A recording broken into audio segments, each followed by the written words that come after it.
What's up, everyone? Vinny Musso from Musso Athletics here for day 26 of our 30 Days of Power. Still in our final 10-day sequence talking about force production. So, kind of the first half of this last 10 days, we've been talking about strength, talking about absolute strength and relative strength, different ways to work strength, kind of what strength parameters are and muscle building parameters are. So we're going to switch the focus now to kind of a different aspect of force production, and that is power.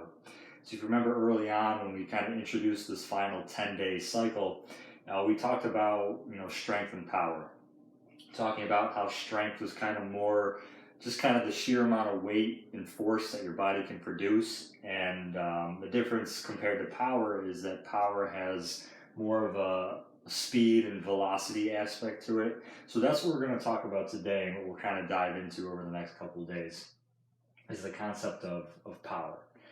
So again, we talked about how strength is really just the body's just sheer ability to move a lot of weight. So, thinking about that in a weight room perspective, anytime we're doing a heavy exercise, whether it's a heavy deadlift, a heavy squat, heavy bench press, heavy anything that takes, kind of a long time to complete a rep, that's where we're talking about, our strength. But, anyone who's, watched sports or participates in sports knows that there's more to, athletics than just being able to move a lot of weight. You have to be able to move a lot of weight, not in a slow manner, but in a fast and explosive manner. So that's where that concept of power is.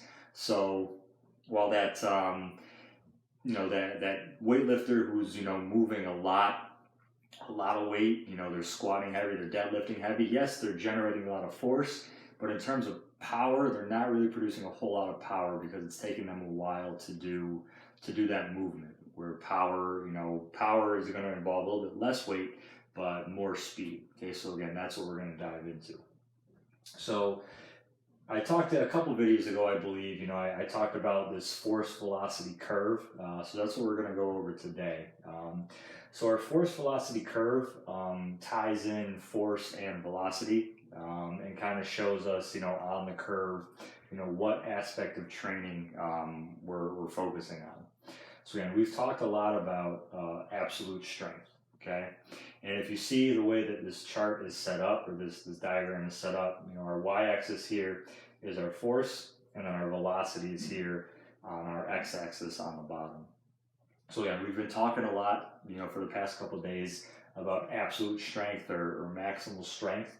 So we can see where this is on the force velocity curve. So we're very high up on our force axis, again, because we're essentially producing the maximal amount of force that our bodies can produce when we're working absolute strength. But you can see in relation to the velocity axis, we're very low on that side. So, really producing a lot of force, but not producing it at a high velocity. So again, in terms of carrying over to sport, that's we want to not only work, with high forces, but we also want to work with high velocity, because that is essentially what athletic movements are, generating high forces at high velocity. But as you can see, we're never going to be able to produce our absolute maximal amount of strength in a high velocity manner, because it's just the way that force and velocity work in the human body. We're not going to be able to get that. So we're never going to generate absolute strength at a high velocity. The human body is just not meant to work that way. Okay, but if we go down the curve here, so it's really, the point of today is, training power is kind of about finding the balance in your training. So we mentioned how absolute strength is, producing maximal amount of force, but not at a high velocity. But then as we come down the curve and we get down to here to more of the speed aspect, so our, kind of like sprinting, we can view that as speed. So again, generating force at an extremely high velocity, but in terms of the amount of overall force that our body can produce, it's really not that high. Again, it feels like a lot because we're propelling our body forward, or we're jumping up, if we're working on a jump. But in terms of the absolute amount of force that our body can produce, it's relatively lower We're just producing it at a very high velocity. So in terms of power training, you can see on the chart here, power kind of falls right in the middle. And you can see on the curve as well, we have strength speed on the curve, and we have speed strength on the curve. Those are, kind of, again, different points on the curve where we're comparing, absolute strength and speed. We'll go in a little bit more detail about those tomorrow. I'll have another chart, kind of, another way to represent this. But you can see where power falls on our chart. So power is kind of, midway between, our absolute strength and our speed. So we're trying to find that sweet spot of generating force, but also generating force at a relatively high velocity. So we want our force to be as high as possible and our velocity to be high as possible to kind of hit that sweet spot for power training. Again, what that sweet spot is, it's different for every athlete. We've talked about in this final 10-day cycle about how strength is kind of like a prerequisite for power. The greater your strength is, the greater capability you have to produce force in a powerful manner. Remember, we use that 2-athlete example, athlete A, athlete B, where the only difference being between the two athletes is that one athlete can squat a little bit heavier, was the example we used. So that one athlete had a higher absolute strength. So building absolute strength is going to affect this curve, because if we build our absolute strength, essentially what we do with this whole curve is we move it this way. So instead of our curve being here, if we build our absolute strength and we train correctly, we're essentially moving the curve to more right here. Okay, so we've essentially moved all of our points where we're still able to produce a high amount of force, but we're now able to produce them faster. So building our absolute strength will help with that. So that's why it's a prerequisite for power training, because it's going to increase your capacity for power. Okay, and going back to our point of, again, power, where's the sweet spot for power training? Again, it's different for all athletes depending on, what their absolute strength is and how much force, their body is capable of producing. Generally, a rule of thumb is when we're doing, power exercises, we want to be able to complete them in under half a second. So if we're doing, squats in an explosive manner, so we've talked about, squatting for strength. Doing heavy squats. So if you think of doing a heavy squat, where you're close to your 1 rep max, like 85% of your 1 rep max or more, you can imagine, just picture how long it takes to complete that rep. We're down, and then coming back up, takes 2, 3, or even 4 seconds.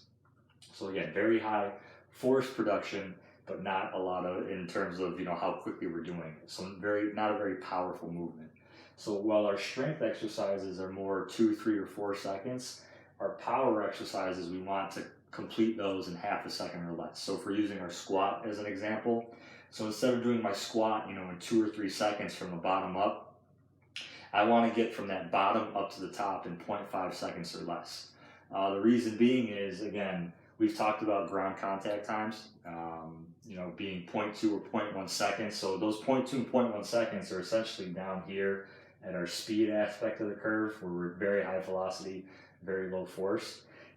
So we want to take a little bit longer than 0.2 or 0.1 seconds during our power exercises, because again, if we're only doing in 0.2 or 0.1 seconds for an exercise, we're in the speed portion of the curve here and not the power. So the power aspect is something, we're doing those exercises, whether it's explosive squats, so speed squats, so you're just trying to go down and up as quick as you can. We want to be able to do those in 0.5 seconds or less. If we're doing speed deadlifts, we want to do those in 0.5 seconds or less. If we're doing bench press for power, where we're just trying to see how quickly we can lift off of our chest and straighten those arms up in front of us, 0.5 seconds or less. So that's a good rule of thumb for knowing that you're working kind of in that sweet spot for power training. I know a lot of people out there, some trainers out there have, this fancy equipment and technology where you can actually put sensors on the bar, or the deadlift bar, the squat bar, the bench press bar, whatever you're using. There's sensors on there that will actually connect to your phone or a tablet and show you, how quickly you're moving the weight. So Again, if you're moving the weight in 0.5 seconds or less, that's a really good way to know that you're working in that sweet spot for power. Now, not all of us have that technology available to us. So if we're trying to figure out if we're working in the power zone, and more advanced athletes, you'll know if you're working in that power stage. So we're using our squat as an example. So let's say I go for a squat and I go down and up again as fast as I can. Really trying to be in that 0.5 seconds from the bottom position of the squat to up. That's our power range. You'll know if you're in that range. So if you go and you're doing a speed squat or a power squat, and you're trying to get from bottom to top in 0.5 seconds, if you complete that rep and you feel like you could have jumped with that weight on your back, then we know that we're not really working, our max power, because we didn't have to generate, as high amount of force. If we were doing that speed squat where we felt like we could have jumped once we got to the top of that position, we're not really here at the power point of our curve. We're closer down here to the speed, strength, and speed portion of our curve. So if you're doing an exercise for power, so if you're doing a squat, if you go from down to up and you feel like you could have jumped, you're more down here. If you're doing a bench press, you're trying to get from your chest up as quick as you can, and you feel like you could have thrown the bar up above your chest, you're down here.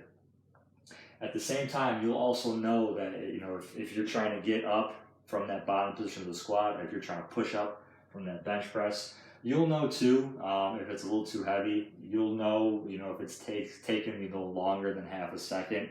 You'll just kind of know as an athlete and as a strength and conditioning coach or a trainer, whatever your field is, you'll know too. And it's important to have a conversation with your client if you are trying to work for that power zone. So you should have that conversation with your athlete. Ask them, well, do you feel like you actually could have jumped with that bar on your back, or do you feel like you could have actually thrown that bar up above your chest? If the answer is yes, then you know that they're working down here. If you see them struggling, just tell them, I see, that definitely took longer than half a second. I know you probably felt like you got up, but I could tell that, you definitely kind of slowed down as you went up through that movement. If that's the case, then you know that we're kind of getting closer to the strength, speed, and the absolute strength portion of the curve. So again, we want to be around this power portion of the curve where we're essentially finding the sweet spot of producing, a high amount of force, but still producing it at a high velocity, because that combination of high force and high velocity is what translates over to athletic movements on the field. Okay, so hopefully that wasn't too confusing. Again, really the key takeaway, a couple key takeaways from today's video is this curve shows that building absolute strength will kind of move this curve over, so we have more of a capability of producing power at a higher force and a higher velocity. So that's why building strength is a prerequisite before we go on to power. And essentially what power is, we're trying to generate as much force as we can, as high amount of force possible as we can, but also trying to produce it as quickly as we can at as high of a velocity as we can. So it's really about finding that sweet spot between our absolute strength and speed movements. And again, tomorrow's video will have another, not a chart like this, but more of a table, kind of going more into detail about these different aspects of force and how they relate to velocity. But just wanted to show this curve today because I think it does a good job at showing the relationship between force and velocity and showing why absolute strength is important, but also showing that it's not all about absolute strength. It's not just about maxing out on your bench press or maxing out on your deadlift or your squat. Yes, it's important to build your strength there because again, that essentially just gives you a greater capability of producing more power, because essentially we move this point on the curve further up this way, so we're just giving ourselves more of a capability to produce more force at a higher velocity, which again translates over to any athletic, essentially really any athletic movement that's done in any sport. So I'll do it for today. Make sure you like the video, subscribe to the channel, share the video, and if you haven't had a chance yet, go ahead and take a look at Amuso Athletics on Instagram for more training content. Thanks a lot. See you tomorrow.